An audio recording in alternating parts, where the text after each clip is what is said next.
everybody. Welcome back. Happy Monday. Hope we had a great weekend. Hi, Ted. Happy Monday. Happy Monday to you. We're back. How you doing? We're back. I'm talking about one of my favorite topics today, I must tell you. Relationships. It's very big. It's very wide. I always say that AWAI was built on relationships. So that's why I feel like it's a super important one. And I think for business, like we said last week, you're a business owner. So Ted, what angle are we looking at relationships through this week?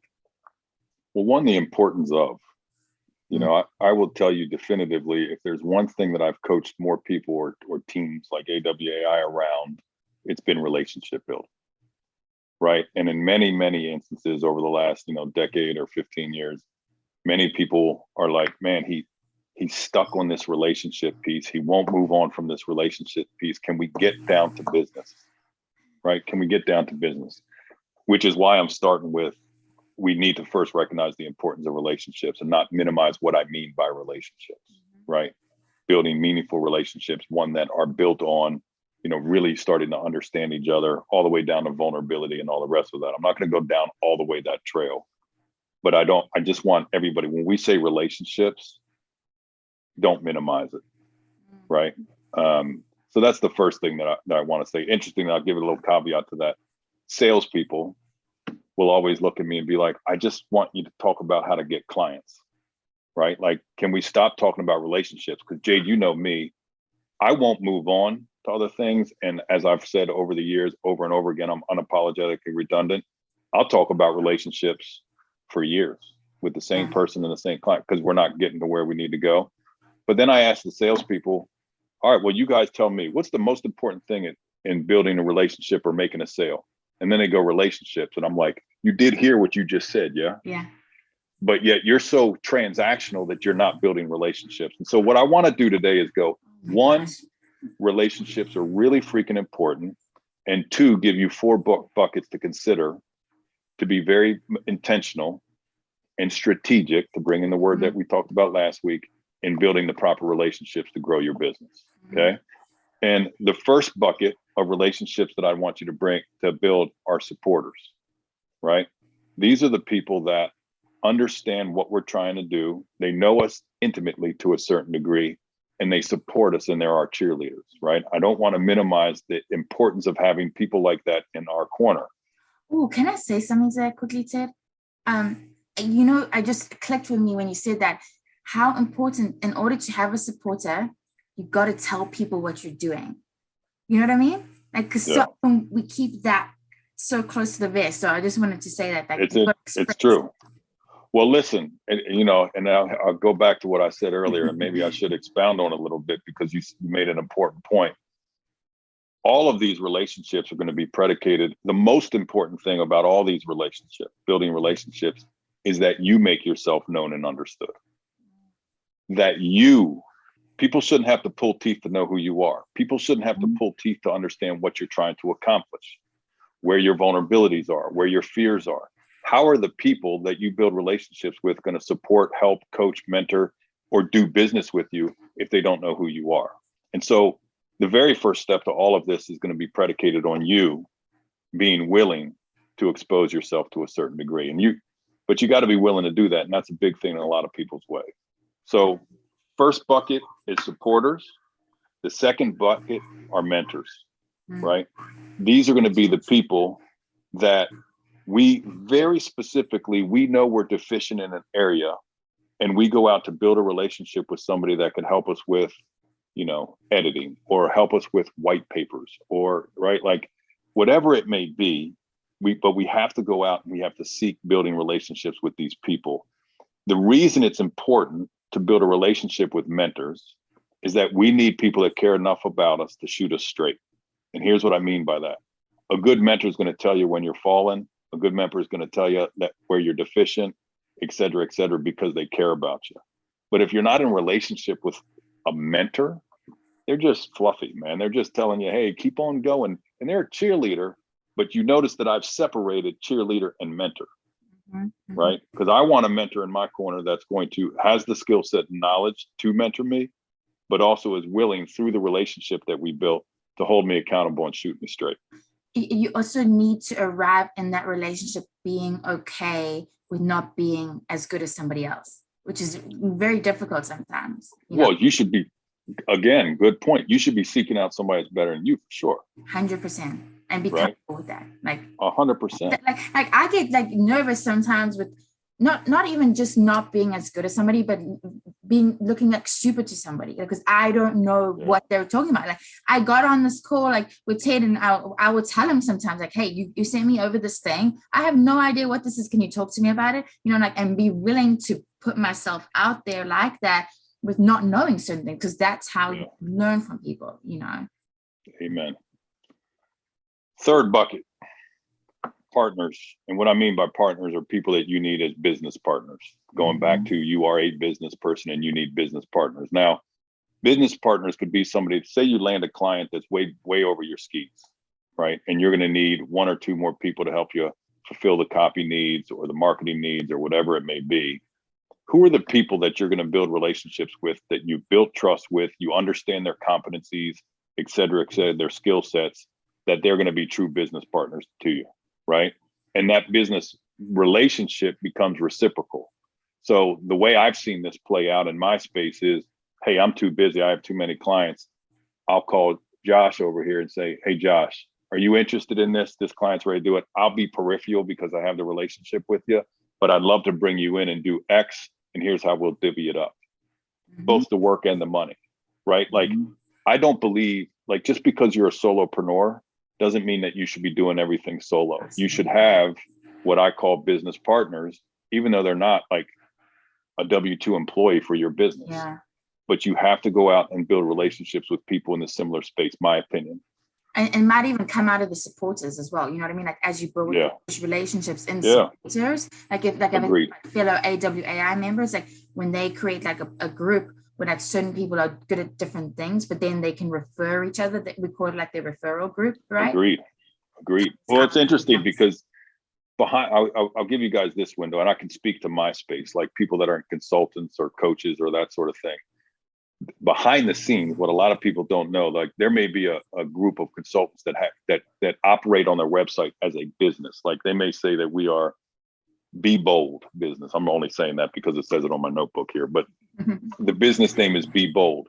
When you get behind the scenes, they're all separate LLCs, but they present themselves as a business, right? Yeah. So they build relationships.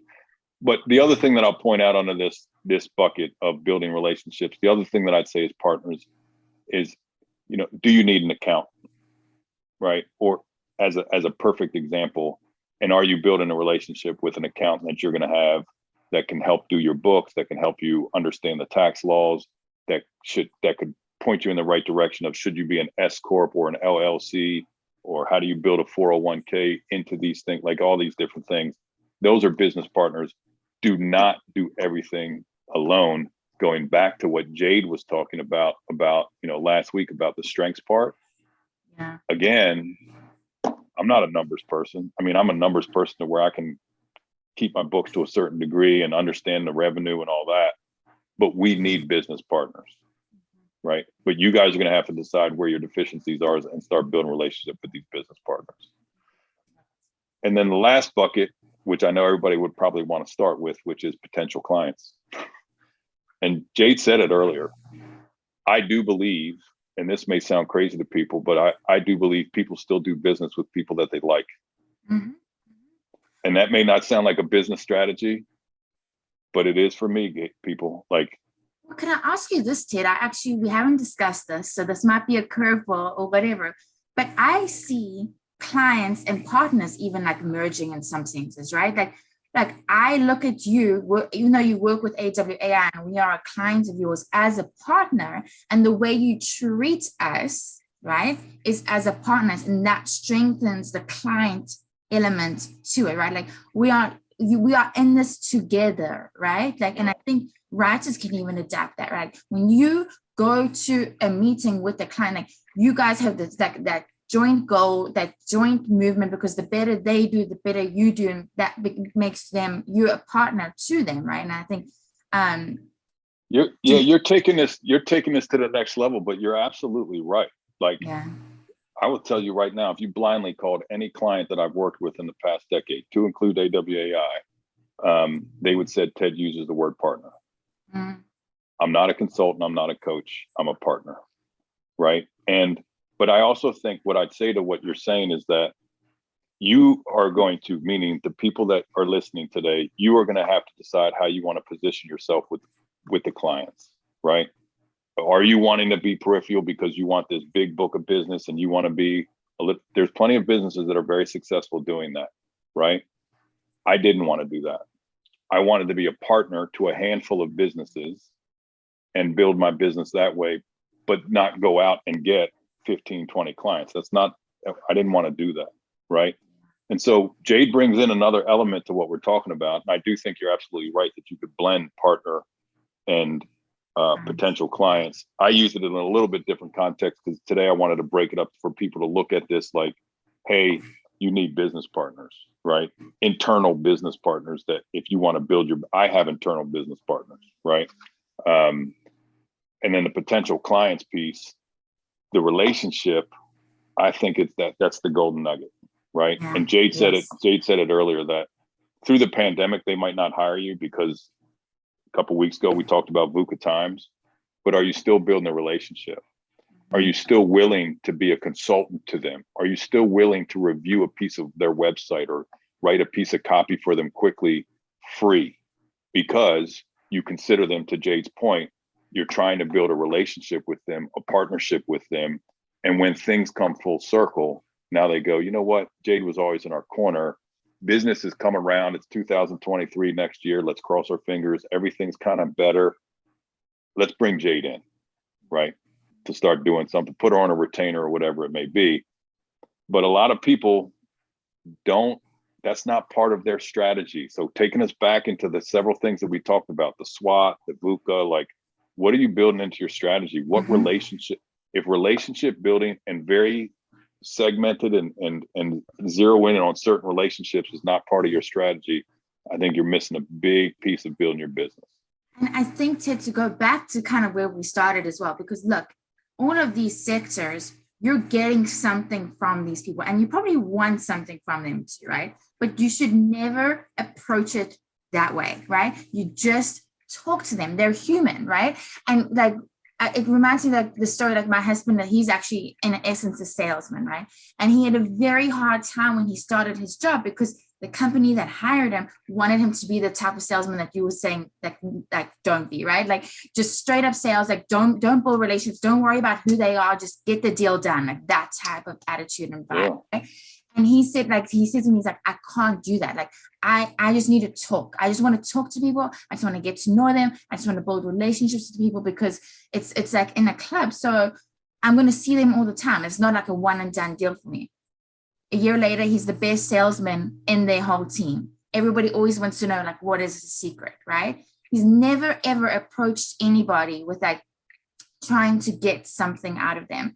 And another reason why I bring this up is that I get a lot of emails from people that are wanting to do business with us in different ways, shapes, and forms, right? And I know writers have to reach out to potential clients, right? And we actually have this exercise in one of our challenges about writing an email to a potential client. And they start so like, this is what I can do. You know what I mean? Like yes. And it's never just like a conversation of like, hey, Ted, how are you doing? Like, how's business going? You know what I mean? Like just talking to the person because there's a human on the other side of all of these interactions. And Ted is talking about building a relationship and not gains, right? And this is not the angle of which you were going in there. So I had to get that one out. Well, you're nailing it though. I think, and look, it's hard to unwind people from that mindset. I'm going to present my value. I'm going to tell you what I can do for you. I'm going to throw up on you. I'm going to show you how smart I am and all the rest of that. And I'm probably going to touch on this because I've already thought about the stuff that I want to talk to everybody next week about. Okay.